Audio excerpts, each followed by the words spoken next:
Assalamualaikum class. Today we will discuss rules of nomenclature.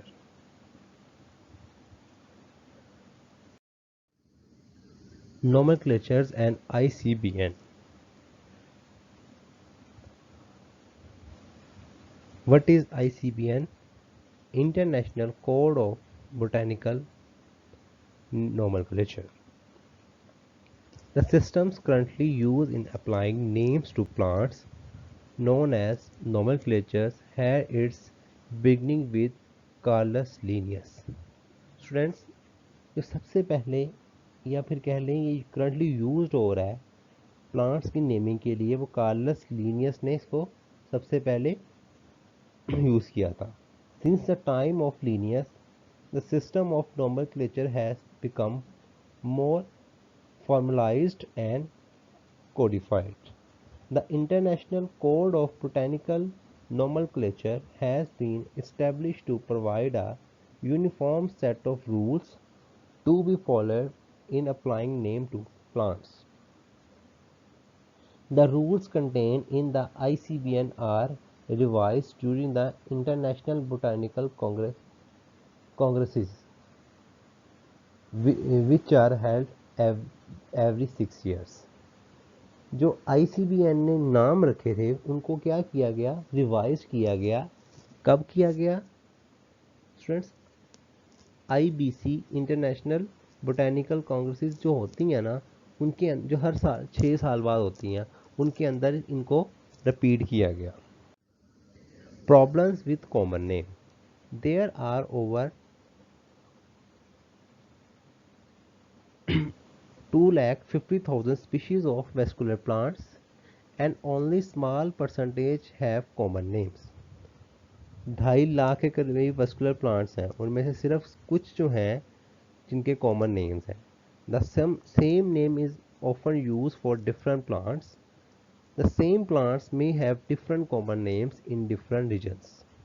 दो difference आ गए, एक जैसे नाम सेम प्लांट्स के और सेम प्लांट्स के डिफरेंट नेम डिफरेंट रीजन्स के अंदर. Common names are always in local language which prevents communication of plants' identities between users of different languages. There is no formal process for the application of common names. अब common names के लिए कोई भी formal मौजूद नहीं है. It is usually not possible to determine when a common name was first used and identity of the plant or plants to which it was applied. अब ये कोई भी पॉसिबिलिटी नहीं है कि पहले कॉमन नेम आया था कि प्लांट आया था. जिसका दो दिल चाह रहा था उसने वो उसका कॉमन नेम रख लिया, और कॉमन नेम जो थे वो with respect two reasons areas क्या थे, डिफरेंट है. अंडरस्टैंड?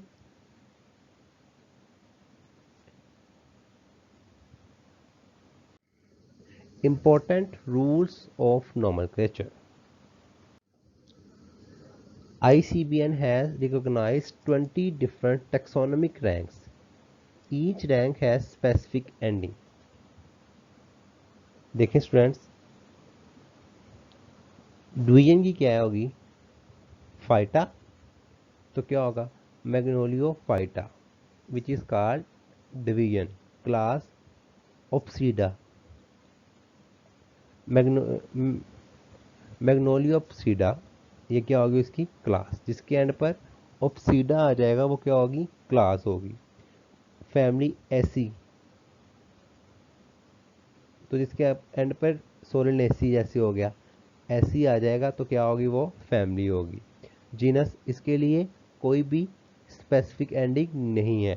सपोज देखें सोलनम, उसके अलावा फाइकस.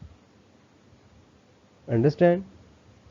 ये सारी चीज़ें क्या हैं, ये जीनस हैं. स्पीशीज, इसके लिए भी कोई भी स्पेसिफिक एंडिंग नहीं है, बल्कि क्या होता है, सोलनम नाइग्रम जो है ये जीनस नेम आ गया पहले, और एंड दूसरा नंबर क्या आ गया, स्पीशीज नेम आ गया. तो देखिएगा कि जिसके एंड पे फाइटा आ गया वो डिवीजन है, जिसके एंड पे ऑप्सीडा आ गया वो क्लास है, जिसके एंड पे एल्स आ गया वो ऑर्डर है, और जिसके एंड पे एसी आ गया वो फैमिली है.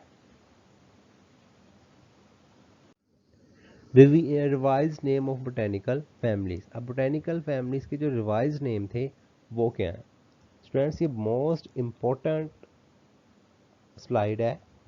किसी भी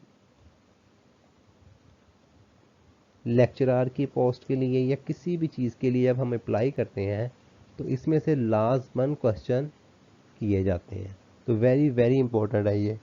तो इसकी एग्जांपल देखें, ओल्ड नेम क्रूसीफेराई, इसका जो रिवाइज न्यू नेम है उसको हम क्या कहते हैं? ब्रेसिएसी। और अंडरस्टैंड? उसके बाद देखें कंपोसिटियाई, उसका हम नाम क्या है? एस्ट्रेसी।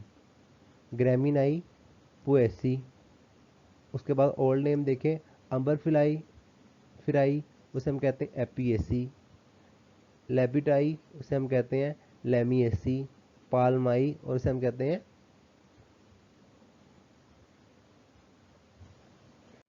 एरिकेसी। अंडरस्टैंड्स? तो आप लोगों को इस चीज़ों की समझ आ गई होगी। तो ये मोस्ट इम्पोर्टेंट स्लाइड है। Generic name. Generic name uninomial signal word and always capitalized, may be based on any source but always in Latin words। अब क्या होता है? जेनरिक नेम क्या होगा? डिफरेंट सोर्सेज से हो सकते हैं, लेकिन ये क्या होता है? लैटिन वर्ड होता है। Some of sources are person name, place, special characters. Arabia, उसे हम क्या निकल गया?